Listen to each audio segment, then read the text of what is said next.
It is exactly 1 p.m. on Sunday, January 25th, 2026. In a quiet Sicilian town in southern Sicily, families are setting plates for Sunday lunch when a low rumble rolls through the streets, deep and heavy, like it is coming from under the house. At first, it sounds like an earthquake. Then the road outside begins doing something worse. Thin cracks spider across the asphalt, widening like someone is slowly ripping a sheet of paper. People step outside anyway. One man presses his palm to a wall and feels it vibrating, not shaking up and down, but sliding. The ground is drifting towards the edge, inch by inch, and the cliff line that has always been there suddenly is not solid anymore. Within hours, officials begin clearing neighbourhoods. By the time night falls, around 1,500 people have been told to leave their homes. A roughly 2.5-mile section of cliff has collapsed after days of wind and rain from Storm Harry. Aerial footage shows cars crushed and buildings torn open, some sitting frighteningly close to fresh voids. So far, there are no reported deaths or injuries. But here is the detail that keeps me up. The collapse continues beyond Sunday. Parts of that cliff keep crumbling into Monday, and the next update hinges on one signal that tells experts whether this town gets to come back, or whether the ground is still deciding. The footage is what makes my stomach drop. From above, the ground looks peeled back, like the town's edge has been unzipped, and I can see a jagged chasm cutting through streets that were normal a day earlier. Some buildings are ripped open, and a couple of vehicles sit at angles that do not even make sense until I remember the earth under them has moved. Officials say the collapse runs for roughly 4 kilometres, about 2.5 miles along the cliff line. That's the length of about 40 football fields laid end to end, and it is not one clean break. It is a chain reaction. One section gives way, the tension shifts, then another section slumps.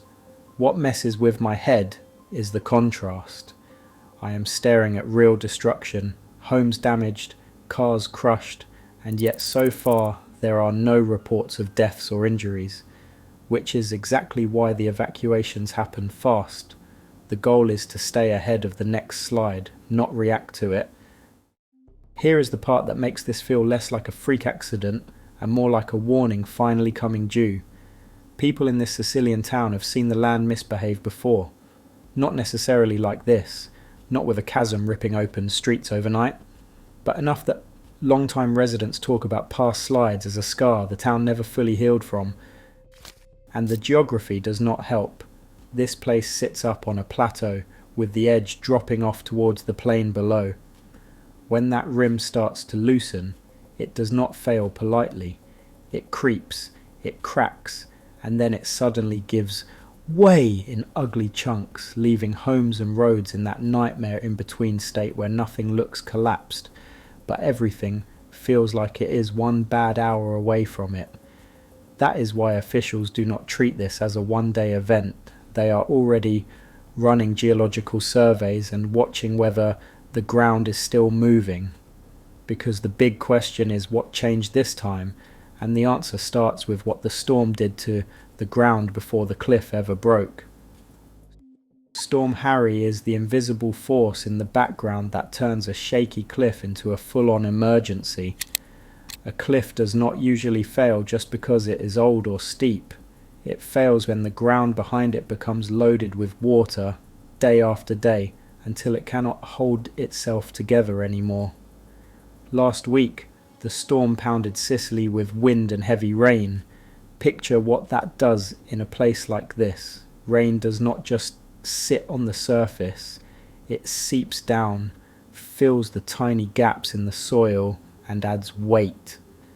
At the same time, that water acts like a lubricant, weakening layers that are already prone to sliding.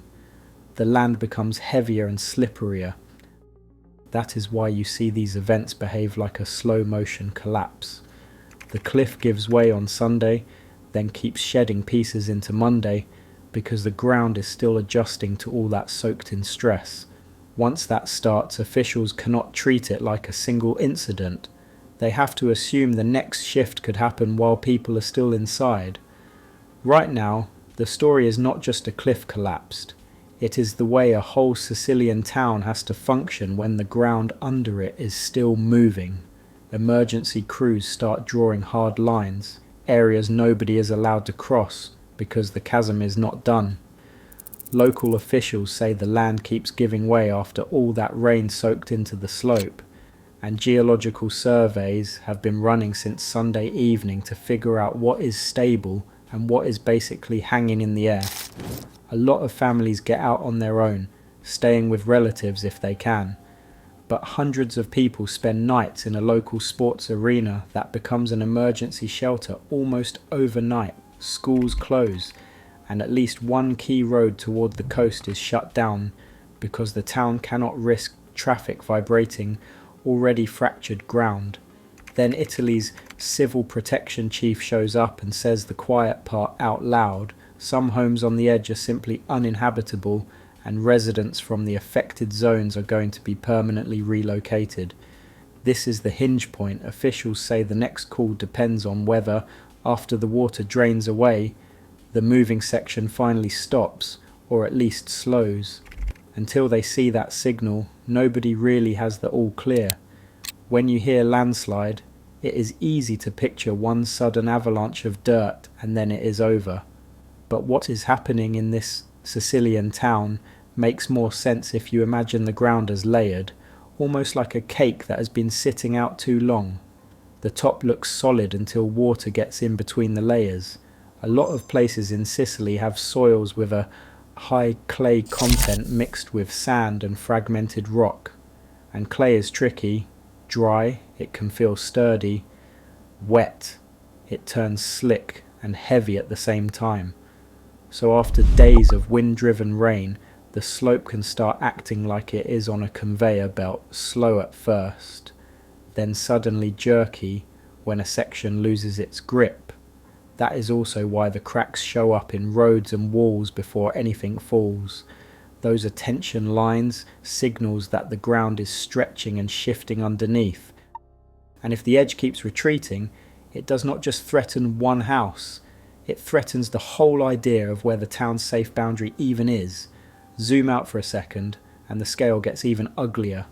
After Storm Harry tore through the south, Italy declared a state of emergency, covering Sicily, Sardinia and Calabria, and set aside an initial €100 million just to deal with the immediate chaos.